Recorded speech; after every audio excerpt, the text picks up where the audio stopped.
Introduction to Cryptocurrencies. In this video, you will learn what are cryptocurrencies, how they work, what is blockchain, how to invest in cryptocurrencies, and the main factors affecting their price.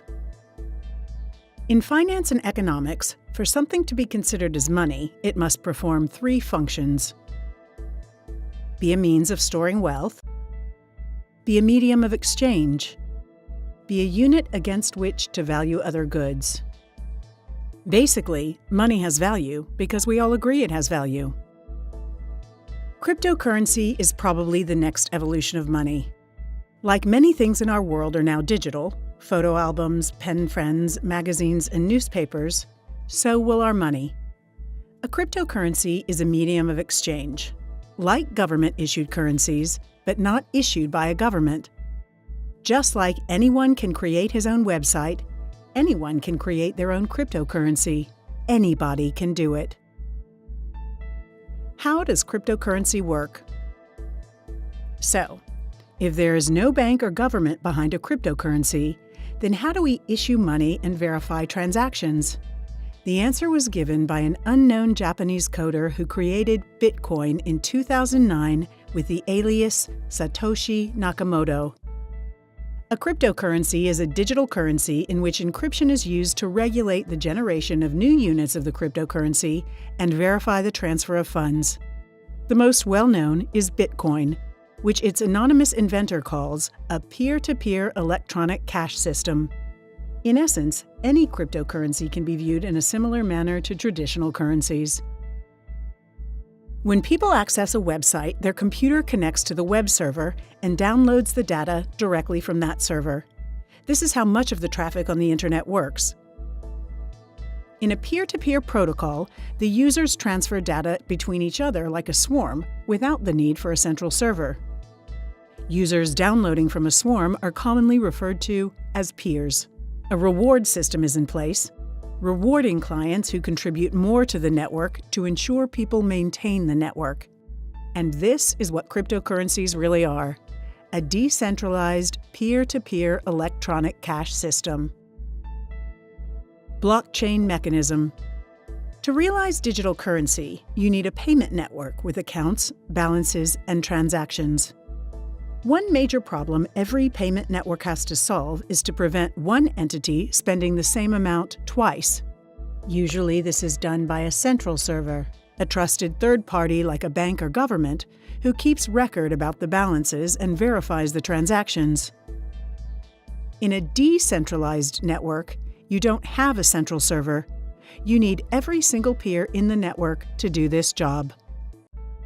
A blockchain is a public ledger of all transactions or blocks, and every peer in the network has a list of all these.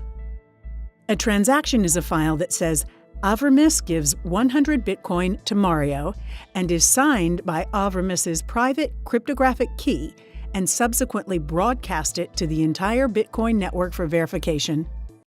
For a transaction to be successful, it must be verified and added to the sequential blockchain as new blocks. Bitcoin uses a proof-of-work scheme, or mining. Principally, anyone with a computer and an internet connection can be a miner. Miners are those peers in the network competing for the following jobs: collect new transaction data. The transaction is known almost immediately by the whole network, but only after a specific amount of time it gets confirmed. Verify transactions against the existing blockchain, existing ledger. Solve a cryptographic puzzle that allows them to add a block of recent transactions to the sequential blockchain. For this job, the miners get rewarded with a token of the cryptocurrency, for example, with bitcoins. When a transaction is confirmed and added to the blockchain, it is written in stone. It is no longer forgeable, and it can't be reversed. Advantages of cryptocurrencies. All cryptocurrency transactions are permanent. After confirmation, a transaction can't be reversed. Not by you, not by your bank, not by Satoshi, not by your miner, nobody. Anonymous. Neither transactions nor accounts are connected to real-world people or companies. Fast and global. Transactions are executed within minutes, no matter which country the two parties are. A bank wire can take hours at best, and days to transfer internationally. Secure. Cryptocurrency funds are locked in a public key cryptography system, making it very hard to steal. Permissible. You don't have to ask anybody to use cryptocurrency. It's just a software that everybody can download for free.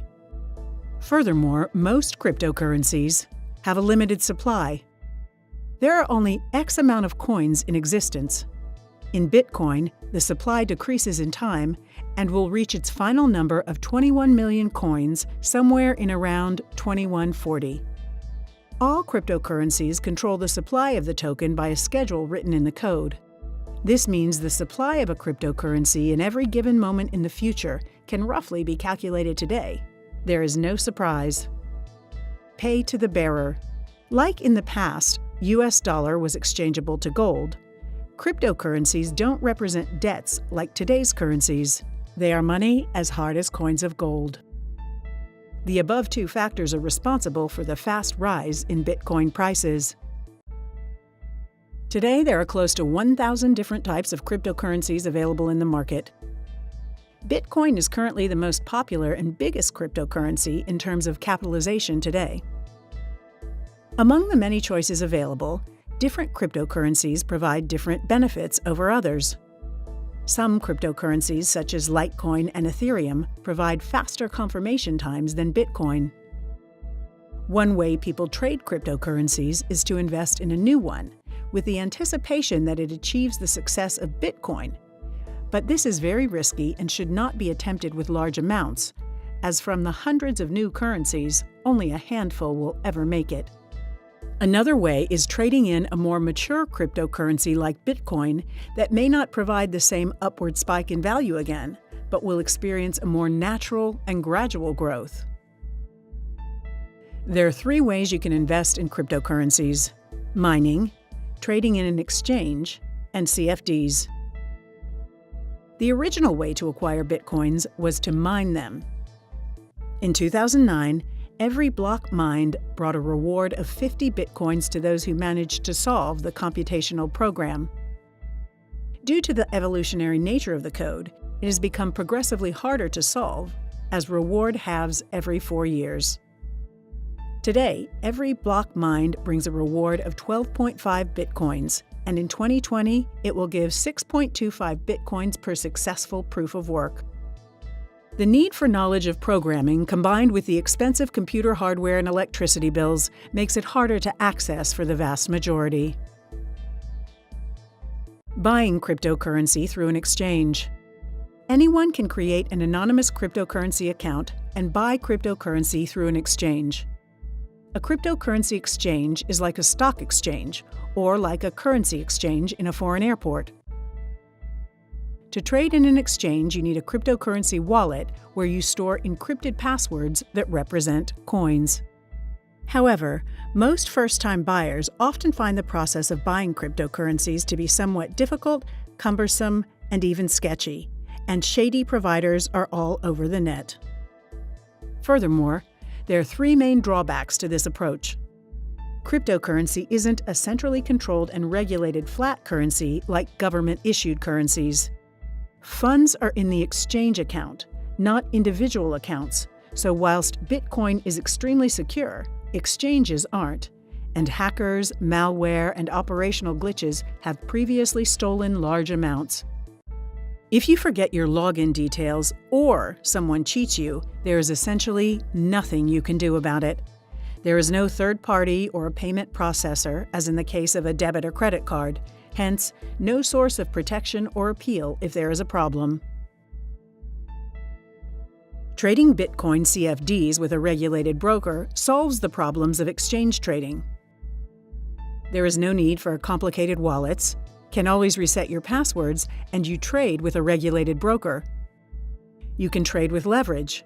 Skilled traders will be able to use this to their advantage, but it does increase risk.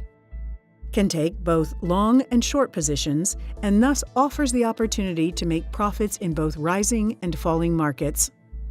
You can buy fractions of a Bitcoin instead of a full one, and the cost of trading CFDs is lower than physical trading. Trading using CFDs is much faster than a cryptocurrency transaction in an exchange or through mining. Like any asset, the price of cryptocurrencies is determined by the forces of demand and supply. And here's a tip.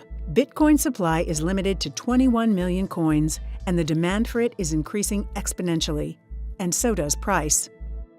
However, the creation of new cryptocurrencies indirectly increases the supply as people look for cheaper alternatives.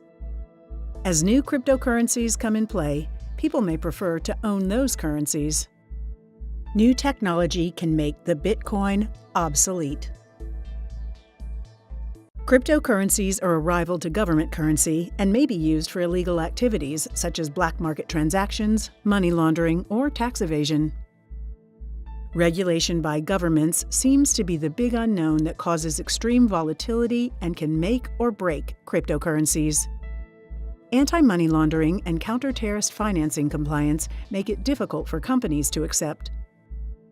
Government or company acceptance of cryptocurrencies pushes prices up. For example, when Japan endorsed Bitcoin as legal tender in 2017. Government or company restrictions on cryptocurrencies pushes prices down, e.g. the 2017 China ban on Bitcoin. In our next video, we will talk about pips, lots, and position size. Thank you for watching.